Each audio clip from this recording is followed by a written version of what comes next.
Hi, this is Travis in the Uncanny Valley. I'm wanting to try and articulate my struggles with empathy and double empathy issues and a little bit of theory of mind stuff. So, one thing that is a really common, I don't know, I might call it a non starter for this discussion with people is that uh, there's such a wide span of what is considered to be empathy. Um, it has a large overlap with what you'll find out there for sympathy. So it's understandable to give myself grace here for a minute. It's understandable that I never knew what it was until like 6 months ago. No, less than that, 5 months ago.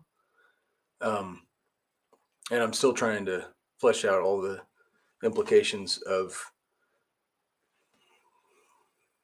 empathy.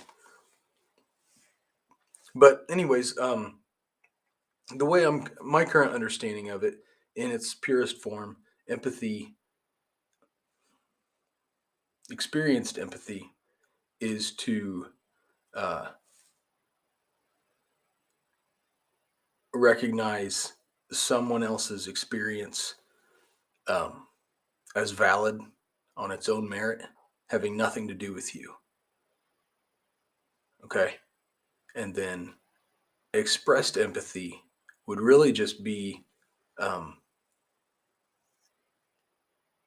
the way that you go about validating that fact that their experience is valid and complete on its own merit, not needing any common shared experience between the two of you. You might be able to put yourself in their shoes, but it's not based on that. And then to sympathize is to have a shared experience or experienced sympathy would be what I have, which is I'm unfortunately, as my current understanding, I am only able to understand your experience um, if I have had an experience that was the same or similar or something that I can draw upon to kind of get there mentally. Um, Now that I understand at least the distinction as I currently understand it, I'm able to take that and then have expressed, to take my experienced sympathy and then have expressed empathy. Um, I'll have something to draw upon to say, uh, all the validating things about um, where I understand you're at in your emotional situation. Um, so one thing I've caught myself doing, still trying to shed my old skin. One thing I caught myself doing is what I have done my whole life, which was to try to, if someone's going through a situation, instead of validating them and trying to see to their emotional needs, I've I didn't know this, so I apologize if I've done this to you, and maybe you didn't, maybe you noticed, maybe you didn't notice why it was unsettling that the way I was asking questions. I was unwittingly um, asking this person questions to kind of exploit the situation so that I could, because I couldn't sympathize, I was using their situation to ask questions so that I could. I mean, it was so that I could get there personally and express empathy, even though I couldn't experience it. But it was so I would have a situation that I could ruminate on and try and understand where they're at because I didn't have that ability. But I guess the reason I'm apologizing for that uh, is because what I just learned today um, is that I don't need to do that.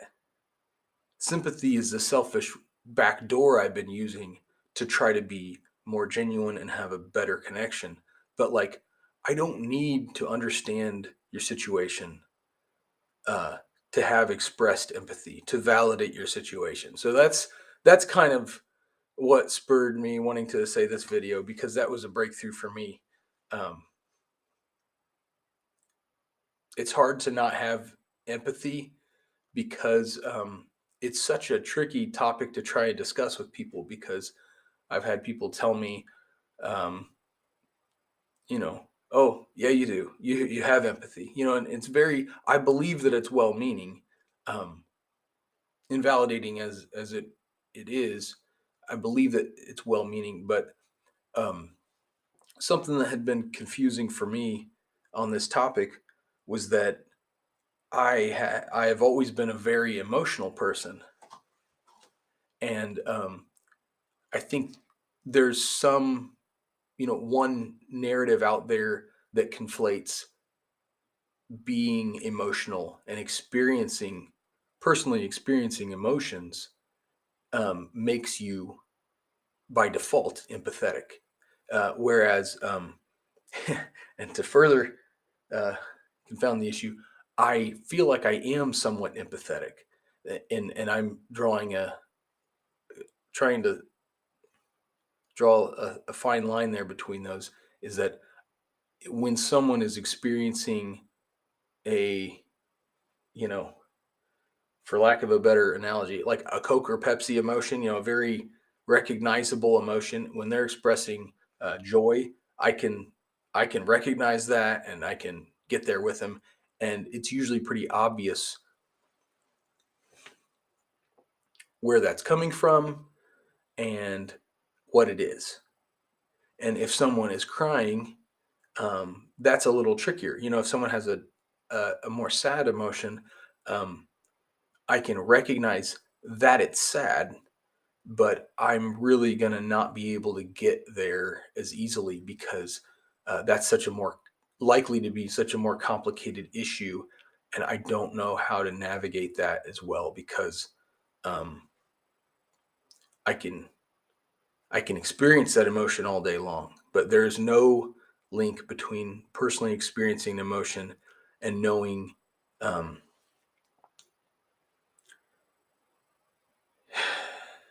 knowing why you're experiencing what you're experiencing. There's um, a thing called mind blindness, and I have mind blindness. Wikipedia says mind blindness is a theory initially developed in 1990. Um,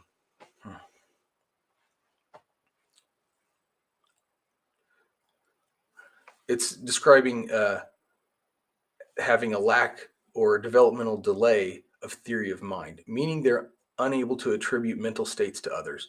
And this is the closest thing I can use to describe my problem. And the reason I'm saying it's the closest and not just it's this is because I take issue with the way um, they describe theory of mind as if it is um, accurate. Yeah, as if it's accurate. I mean, um, part of my struggle to this point in my life has been that, um, you know, typical people that make up the majority of the population, when there's a disconnect between, um, there is no disconnect between my experienced emotion and my expressed emotion, but when it doesn't align with what they think I should be experiencing or what I should be expressing based on it being misaligned with their experience, they will vocalize and attempt to invalidate what I'm doing, and really try and talk me down, and I've had people try to shame me and just all kinds of negative behavior, um, and I think some of it was well-meaning, because they genuinely, uh, their worldview is being threatened when they see something that's so polar opposite of their emotions that they're experiencing. And it's not advanced theory of mind to try to reprimand someone else for what they're experiencing, and then that they're expressing that in the correct, in an appropriate way. Um, Correct meaning, like, if something is a relief to me and I'm expressing relief, then, and it is stressful to you, and you're expressing a stressful response, then you know, I'm saying that correct is in like I'm relieved. I am within my rights to express relief. Um, but my mind blindness, I guess, the thing that I would really agree with on mind blindness is that unable to attribute mental states to others. So the way that this has been really difficult for me is that I do really well with analogies because I feel like it's some level of a common language where we can kind of have a common ground and meet, and we know what we're talking about. And um, so, an analogy for me, it's a work in progress. But um, when I hear, uh, you know, when I would hear my kid crying as a baby, I might not know what they want to eat. This is really it's a bit sketchy, but you can tell their cry and that it means they're hungry or that it means they want up or something. But like they don't have the language to express what they're hungry for, and I don't have that language to know what they're asking for. And so, like when I see someone expressing an emotion, it's not that I can't attribute a mental state. It's that I personally believe that uh, theory of mind is not should not be considered to be more advanced by the projection, what I'm considering a projection of someone else's emotional state. That is, in my view, um, it's gone beyond serving its purpose. So, like the problem I've struggled with is that my emotions are invalidated, and when I try to relate to someone else in that's having a more typical experience, um, they can get upset because the thing that I'm trying to uh, comfort or share experience with them, um, they can feel invalidated because I'm not guessing right. But that's where really double empathy comes into play, where it's not that I have um, a deficiency in my ability to do that. It's just that I struggle to find the the will to project onto you your emotional state. And you know I have yet to see a benefit in that. So it's like, you know, wanting to eat rocks. It's not that and someone telling you, well, you just lack the willpower. Or you lack the ability to eat rocks. It's like it's that's a really bad analogy. But it's I don't have that desire within me. So I don't have that drive to assign an emotional state to you. So the fact that that is seen in some circles as a deficiency on my part, like I'm fine with that. Like I just disagree with it.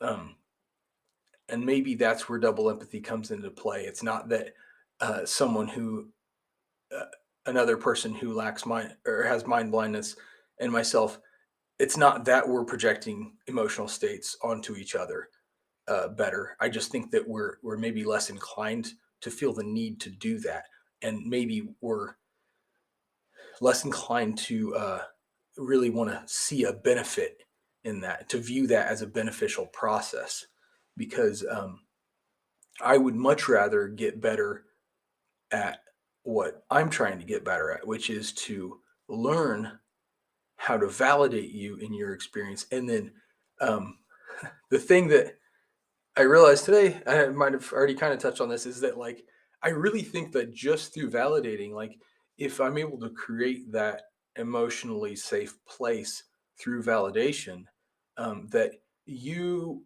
will naturally want to share what you want to share, and then I'll be able to understand that, and just get better at just having expressed empathy and just validation um, on its own. I mean, I might struggle to recall all of that stuff later, um, for not having personal experiences to draw upon, and then creating uh, pictures of what's being discussed, and I might not be able to remember all that later, but like I'll still, that doesn't detract from the fact that I could be present and genuine.